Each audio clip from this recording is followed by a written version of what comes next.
સમાચારોમાં આગળ વાત કરતા જૂનાગઢ પર નજર કરીએ તો શહેરમાં છેલ્લા 1.5 વર્ષથી ખોદાયેલા રસ્તાઓ હજુ સુધી નવનિર્માણ ન થતા લોકોમાં ભારે રોષ જોવા મળી રહ્યો છે। પેચવર્ક તૂટી જતા રસ્તા ફરી ખાડાઓમાં ફેરવાઈ ગયા છે। અકસ્માતો વધી રહ્યા છે। તહેવારોની ગિરનાર પરિક્રમા પહેલા જ તમામ રસ્તાઓ વહેલી તકે રિપેર કરવામાં આવે તેવી માંગ ઉઠી છે।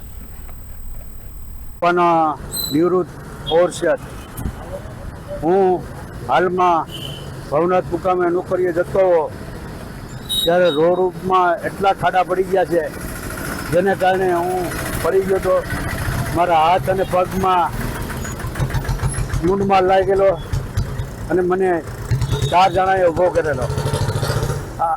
આવી રીતે આ એક ભવનાથ રોડ જ નહીં પણ જૂનાગઢના દરેક રોડમાં એવી રીતે ખાડા પડી ગયા છે કે ટ્રાફિકને હાલવામાં મુશ્કેલી પડે છે।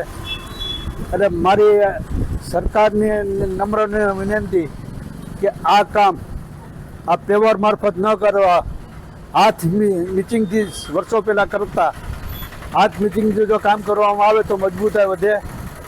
પણ હાલની તકે જો અઠવાડિયા પહેલાં જે આ રોડ કરેલો હતો ભવનાથ રોડનો રિપેરિંગ એ અત્યારે હાલની તકે ખાડા પડી ગયા પાછા। એટલે મારી નમ્ર વિનંતી છે કે ભાઈ આવી રીતે શહેરના બધા રોડ હાથ નીચેથી કરવામાં આવે તો એની મજબૂતાઈ વધે। જૂનાગઢની અંદર ઘણા સમયથી અવારનવાર મીડિયા મારફત લોકોની રજૂઆત મોટા મોટા અકસ્માતો નુકસાન ફક્ત રોડોને કારણે થાય।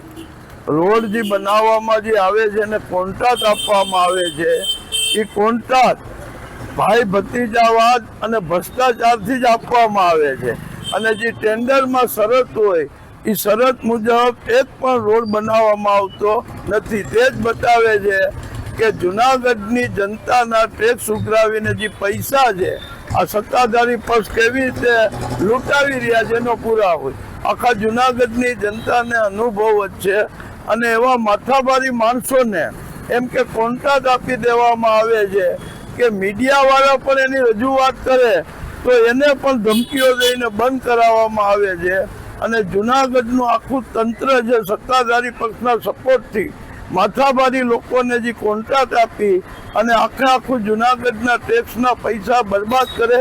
આ તહેવાર આવી રહ્યો છે, મોટો તહેવાર છે। આ નોરતા ગયા શેઠ ભવનાથથી માંડી અને શેઠના ઓટા લગન અને જૂનાગઢ આખાની અંદર જ્યાં રોડના નામ માટે જ્યારે મીડિયા કે ઓહાપો થાય ફક્ત ને ફક્ત ટ્રેક્ટરની અંદર ખાડા પૂરવાનું કામ કરે છે। 5 ટ્રેક્ટરને બદલે 50 ટ્રેક્ટર આ લોકો લખાવે અને જરીક વરસાદ આવે તો એ પાછું ધોવાઈ જાય। આવી રીતે પૈસાનું પાણી થાય। છેલ્લા 6 મહિનાથી જે વરસાદનું આગમન છે એ પહેલાંનું પણ જૂનાગઢના રસ્તા એટલા બધા ખરાબ છે। ખાસ કરીને કાળવા ચોક, ભવનાથ રોડ, કડિયાવાડ, જુદી જુદી સોસાયટીઓ, દીવાન ચોક આ બધા રોડ અત્યારે હાવ ફેલ થઈ ગયા છે। લોકોને કળના દુખાવા થઈ ગયા છે। હોસ્પિટલની અંદર વધારે ને વધારે કેસ કળના દુખાવાના અને ઓર્થોપેડિકમાં આવે છે।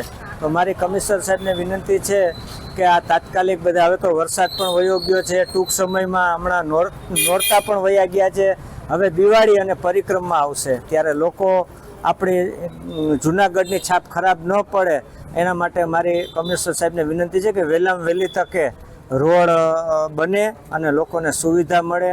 લોકો બહુ ત્રાસી ગયા છે, અત્યારના રોડથી લોકો હેરાન પરેશાન છે, એટલે મારી ખાસ વિનંતી છે કે વહેલામાં વહેલી તકે રોડ બને।